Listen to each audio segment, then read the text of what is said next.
from the cruise. I'm so glad you're back from the cruise, Maria. And was the cruise fun? Lots of fun, great networking, great masterminding. It was awesome. Wonderful. And we are live to talk about business planning, strategic business planning, so that all you realtors have a successful 2024. Super excited to have my friend Josh May and Maria Skrip.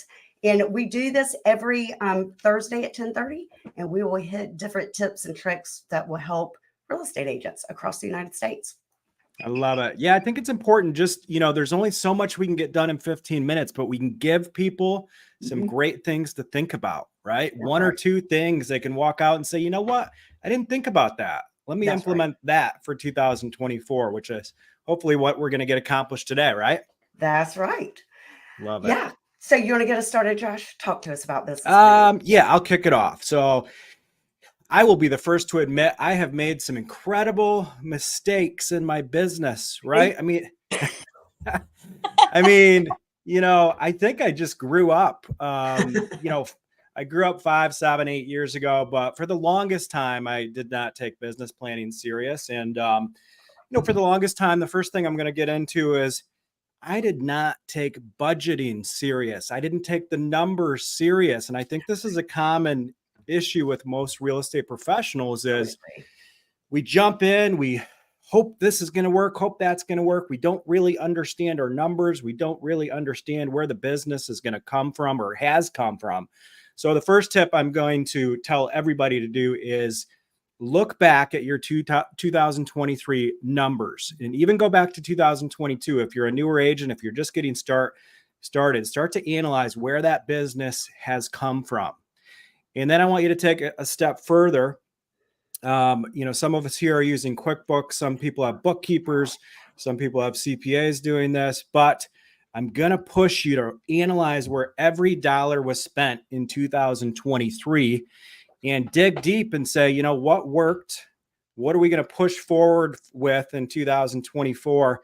And where are we wasting money? Because there's a lot of wasted money in this business, right? So that would be my first tip for everybody is dig deep into the numbers. It's not the sexy stuff, but it's the critical stuff to being a business owner. Right. Well, you have to be profitable, and we all have to be profitable. And it's easy to chase a shiny object and throw money at it thinking that it's going to make you money. But I think that's really smart is to look at what you've spent it on and how much did you actually make from that. Right. I am the most boring business planner on this call, I guarantee you, because what you're talking about, Josh, is my favorite part, and I love it. I love doing the analysis of where my business is coming from. That is what is going to make you profitable. That is what is going to make your business grow. There is nothing more important than doing that step. But I know it's not the most exciting work, but I enjoy it. Yeah, I enjoy it too, but I probably didn't enjoy it my first 3-4 years of real estate, So I think a lot of that might be because we're all seasoned also, right? So we understand the importance of doing it. Yeah. And crunching those numbers. And then at what point, Josh or Maria, do you say, hey, are you just looking to break even? Are you looking to make more? Or are you accepting a little bit less as long as it brought you business? As far as what you've done in 2023 and adjusting it for 2024. Yeah. I mean, I can tell you with quite honestness that right now I've taken some losses in some spots in 2023. Yeah, I mean, I've taken some lots and some losses in some internet lead generation. So I'm analyzing that very closely, and I'm seeing some gains in some other areas. Yeah, so as a team, we are analyzing this and say, okay, maybe let's not chase this losing situation. Let's double down on this winning situation. Where are the wins? That's right. And if we do have the losses, is it a total loss or is it us just not doing the work, right? There's a little bit of a difference, but yeah, we're 100% doubling down on the wins. I mean, you have to be profitable, especially with how expensive this business can be. You can't go into this spending $30,000 to try and get 30,000 back. That's right. It doesn't make sense. Doesn't make sense. Yeah. So you gotta. So then what's step 2? So step 1, you analyze the numbers. You try to tweak what does make sense. what you've made money on, what you've lost your butt on, and move that moving forward, then what's step two? Because to me, I also think about a business plan as I always start at 5 years. What's my goal in 5 years, and work my way back to what I need to be doing today to make sure that it's obtainable. Right.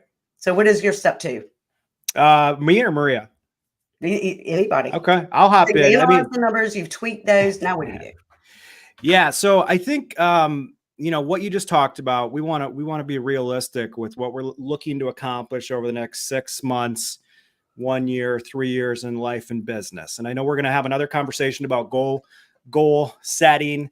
But obviously, that is our future vision, our very specific items that we're focused on. Obviously, we're going to focus both on life and business. So a perfect example would be, I need to hire one more agent over the next 6 months. That is very specific. That's right. It's very, very time bound. So we're putting together that roadmap of 5 or 6 or 7 things in your business that you truly know you need to accomplish over the next 6 years or 6 months, 1 year.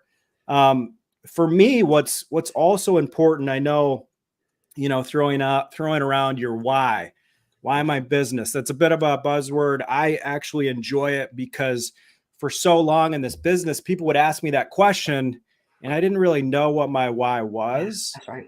And, people need to understand that why needs to be strong enough that gets them up into the office every single day. That's right. Mine is very family-based and mine is very team-based. It all goes back to creating experiences and time. And the money has to drive something. It's not just about the money. Right. So as you're doing this business planning, you really need to dig deep into why are you doing this, right? So that's right. Go ahead. All right, and then we'll say, so come up with your why. And then from there, I think it's important to talk about like your 4 pillars of business.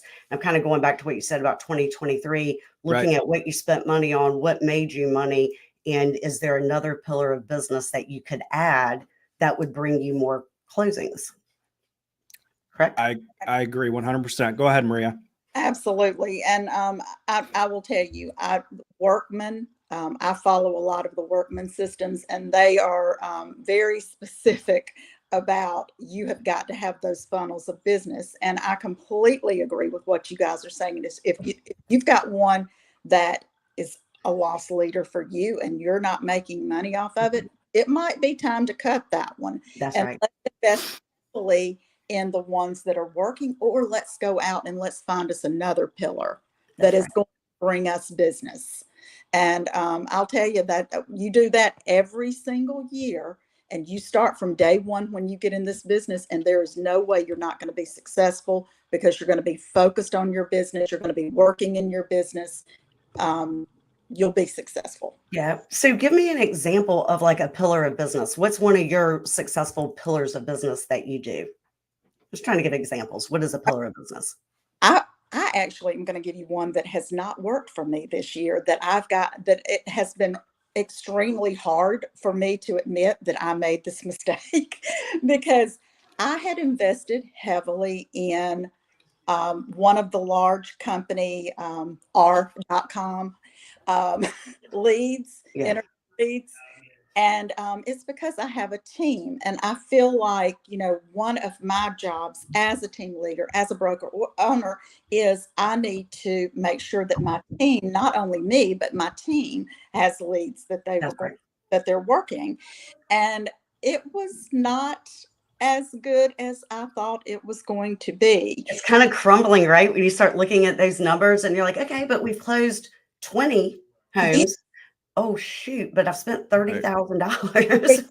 And that's it, because when it comes down to brass tacks, guys, it's all about, is this a profitable adventure or is it not? It hurt my heart that it wasn't, because I invested heavily in it and I was just geared up, ready to go, and it did not do at all what I thought it was going to do. And that's me. I'm the team lead. I'm the broker owner. But I think but your analysis of it is what makes you successful and is what makes your team successful. Right? So, now my job is I'm scrambling because I guarantee you when before that contract is up with R.com, I will have one or two more pillars Yeah, that are feeding me and my team that's exactly right. consistently, and I will find those that work. Yep. Right. What about Well, you, Josh? What are some of your pillars? yeah, I mean, I think this is an important conversation because I've been talking about this for years. Every agent has an opportunity to actually pick the business they enjoy working in, right? The old school way of coaching was just do this, hammer time, this. I, I guess what I'm saying is there are so many things that agents can be great at. Yeah. You can put a full social media plan together. If you're social media savvy, if you're messaging people through Facebook Messenger, TikTok, Instagram, that can be a pillar of business. I'll throw some unique ones out there for people to think about. One of my pillars of business is senior assisted living centers, right? Okay. I'm working with a lot of people that are moving out of their home of 40 years. They need an agent to help them through this transition process. Another one might be consistent geographic farming, right? Not only are you putting the time to get the postcards out, but you're doing events inside of a farm. You can build plans around internet lead generation. You can build plans around your VIP, your top 50 clients. The list goes on and on. You're right. I will say this, one thing that we implemented this year, which we got away from the last couple of years, because I thought that, again, the SWOT analysis was a bit of a buzzword. For me, I didn't use it like I should have. But this year, as the market's changing, as I'm analyzing the business, I've really made myself and all my agents go through a SWOT analysis in detail.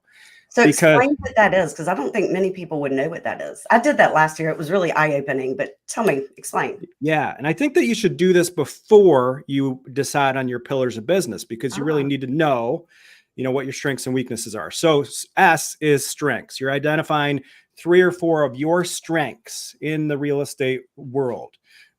Weakness, W, is weakness. Now, with weakness, you need to decide, am I going to work on this weakness, or am I just going to let it go? Am I going to accept the fact that I'm never going to be a great cold caller? I'm going to move away from that and focus on some of my strengths. O is going to be your opportunities. And this was a real eye opener for me this year, because I started to list these opportunities. I started to get some great ideas on pillars of business. And there's some good stuff there as far as how the market's changing, how we're communicating with people, how are you going to attack the business in 2024? Where do the opportunities lie? A lot of these opportunities lie right in our friends and family. And are we doing enough there? And the last piece is threats. Okay. There's a lot of threats going on right now. There's a lot of conversations about interest rates. There's a lot of conversations about commissions. There's a lot of conversations about competition. You're analyzing your threats and you're understanding how to work through those. How am I going to communicate at a higher level with buyers as they're giving me a interest rate objection, right? Yeah. So go through your SWOT analysis in detail and then work on your pillars of business is what we did. Right. I thought that was smart. And part of the SWOT analysis when I did it, and I need to do it again, is I asked the people that loved me the most, right? Boyfriends, my children, my adult children, my best friends, my coworkers, to fill it out for me. And it was super interesting, other people's perspectives on what they thought my strengths and weaknesses were and my threats. And it was interesting. I did it for myself, but then I had other people do it. And then it a little bit hard to hear some of it, Right. But it's interesting when you ask 5 people and all of them say pretty much the same thing. You're like, holy hell. Okay. That is my character. I love that. And there's a lot to learn there. Yeah. And kind of bring that in and accept. And that's how we grow. Right. Yeah. You have to be willing to look in the mirror and realize. Right. And well, go ahead, Maria.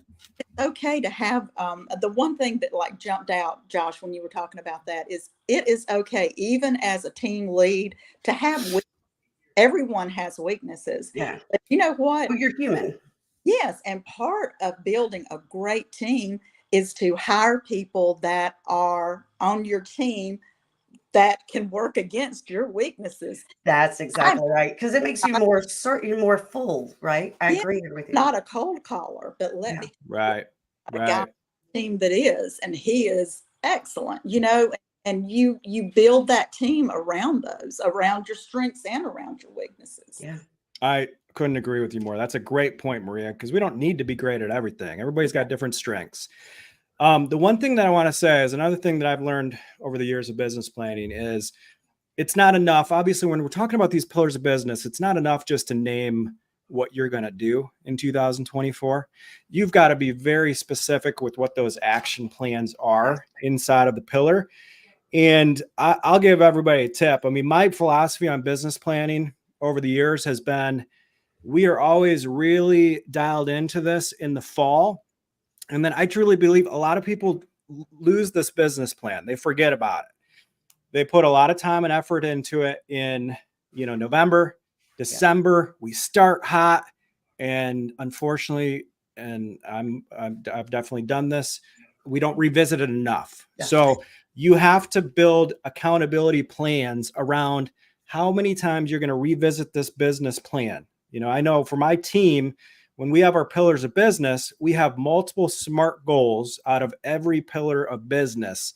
And then we are having monthly accountability meetings, or we're setting specific SMART goals every single month. And that is a non-negotiable meeting where this business plan has to come out. Like I've got all my team members' business plans right next to me. And this has to come out once a month. And we have to ask ourselves, are we on track? Yeah. So I think that's critical. I think the only one thing that I want to add to this and kind of end, because again, we're all doing this to run a solid business, right? A lot of us look at this number of GCI. So GCI, gross commission income.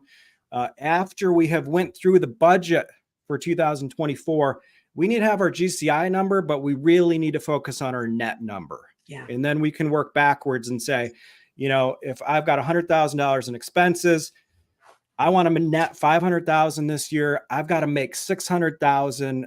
That's 60 transactions times, $10,000 for every transaction. And I need to do, whatever that is, 4 or 5 deals a month. So we really need to look at that net number and how many transactions it's going to take for us to get there. Would you agree? Yeah. 100%. 100%. You have to, because that's when it comes down to it, that's how you keep your doors open. Yeah.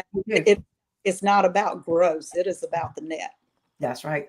So, and I like that you're starting off with like what you need, for the year, and then working your way back to what does that mean monthly? Right.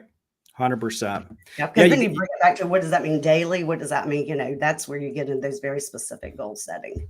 I was going to break that down as far and as detailed as you want to. If you start, you can really break that down. Yeah, absolutely. And I'll put the SWOT analysis on this thread also. So if anybody wants it, you can have it. Kind of what Josh goes hand in hand with what he's saying, because I think it's kind of fun to do, and it does open your eyes to what you're good at and what you're not good at, so that you can establish those 4 pillars of business so you can be successful in 2024. Love it. Love it. So in wrap, is that any last word, or is that your last word? Well, I don't know. I'll keep talking just for a second. I mean, I think that the key with these business plans are to analyze what you are going to really truly utilize and buy into. A lot of business plans can be overwhelming for people, and we don't like to do a lot of it. But if you can really focus on it, I've kind of studied, like, what do I really need? A lot of this comes from the Workman Success Business Plan. I've taken a lot of bits and pieces. Yeah. I go through, and I can go through my why. I think that's incredibly important. My strategic plan is incredibly important. Your SWOT analysis is incredibly important. Your pillars of business are incredibly important. Your income goal is incredibly important. And then the budgeting is incredibly important. For me, that really works, and I can 100% buy into that. So that's what we do with 100% effort. No, I think that's very smart. And I think that's why you're successful. Oh, and that looks like we lost Maria. But I'm sure Maria would agree with you too, because she was talking about Workman and enjoying their systems and programs. And again, I'll put that on on this, but thank you, Josh. I think that was really good, concise, clear direction on how to come up with a successful business plan in 2024. Yeah, I love chatting with you ladies every week. And like I said, Next let's week is keep. Thanksgiving, so we won't be doing it next week. Yep. But the following week we'll get into goals. Talk about some goal setting, get everybody ready to go for 2024. Everybody have a fantastic week. Keep your foot down on the pedal this time of year, because I can promise you a lot of your competition is not. You're exactly right. And what you do today, you see in 30, 60, 90 days. So it's super important to keep it going strong and in the fourth quarter strong. I love it. Maria, any last words from you, Maria? We missed out there for a sec. That's okay. I kind of blinked out and I have no idea why. I'm like, I'm in the office this time. I should have a great connection. The one thing that you said a little bit earlier, and one thing that I continue to struggle a bit with, is to make sure that you put your family goals and personal goals in there too, because if you don't plan those, they will not happen. So please, if you're just starting in this business, make sure you carve out some time for you, for your family, because this business can be very time consuming. And it is a 24/7 business. So make sure that you carve out some time for yourself and for your family. And you're well said. I agree 100%. 100% agree. That's probably the most important thing that was said all day, because as realtors, we're really good at scheduling our business. We're not great at scheduling our family time. Right. That's right. So love it. So I think that's all we got. Yeah, that's all we got. We'll see you in 2 weeks, and have a happy Thanksgiving. Thanks. Bye, guys. Bye-bye, all.